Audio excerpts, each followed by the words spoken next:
नमस्कार. आवाज महाराष्ट्राचा या वेब न्यूजमध्ये आपले स्वागत. आता पाहूया थोडी वेगळी बातमी. अहिल्यानगर महानगरपालिकेच्या 2026-2027च्या अंदाजपत्रकामध्ये नगर शहरातील पत्रकार चौक परिसरात अहिल्यादेवी होळकर यांचा पुतळा उभारण्याकरता तरतूद करावी, अशी मागणी स्थायी समितीचे सदस्य भाजपचे नगरसेवक निखिल वारे यांनी स्थायी समितीचे सभापती सुभाष लोंढे यांच्याकडे निवेदनाद्वारे केली आहे. तसेच एकल महिलांकरिता वसतिगृह, त्यांच्या मुलांकरिता बालसंस्कार केंद्र उभारण्याकरिता निधीची तरतूद करावी.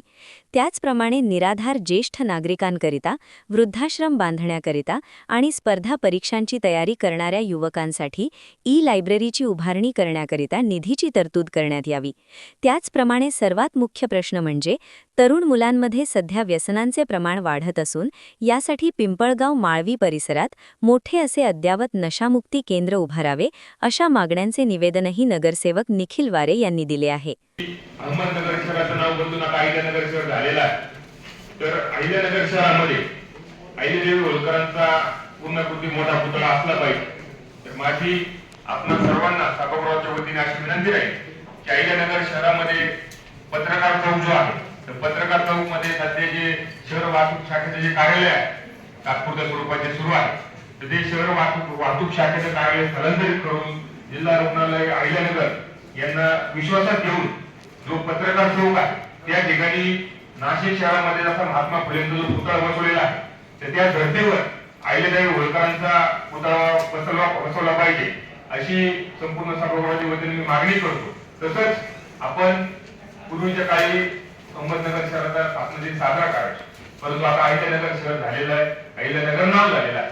तर अहिल्यादेवी होळकरांच्या जयंतीच्या निमित्तानं अहिल्यानगर शहरामध्ये अहिल्यादेवी होळकर सांस्कृतिक महोत्सव केला जातो. तर माझी आपल्याला विनंती आहे, मागच्या वेळेस आपण 11 लाख रुपयाची तरतूद या उपक्रमाकरता केली होती, तर यावेळेस सुमारे 25 लाख रुपयाची तरतूद ही अहिल्यादेवी होळकरांच्या सांस्कृतिक महोत्सवासाठी करावी आपण. तसंच अहिल्यादेवी होळकरांचा पुतळा उभारण्याकरिता सुमारे 5 कोटी रुपयाची तरतूद ही आपल्याला बजेटमध्ये करावी. याकरिता आपल्या जिल्ह्याचे पालकमंत्री माननीय डॉक्टर राधाकृष्ण विखे पाटील साहेब असतील, अहिल्यानगर शहराचे आमदार संग्रामभाई जगताप असतील, माजी खासदार सुजयदादा विखे पाटील साहेब असतील, अहिल्यानगर शहराचे महापौर आदरणीय ज्योतिताई गाडे असतील, उपमहापौर धनंजय जाधव, आपले स्थायी समितीचे सभापती पैलवान सुभाष लोंढे साहेब, माजी महापौर बाबासाहेब वागळे, आमची सर्वांच्या वतीनं आपल्याला विनंती आहे की आपण या गोष्टीसाठी तरतूद करावी.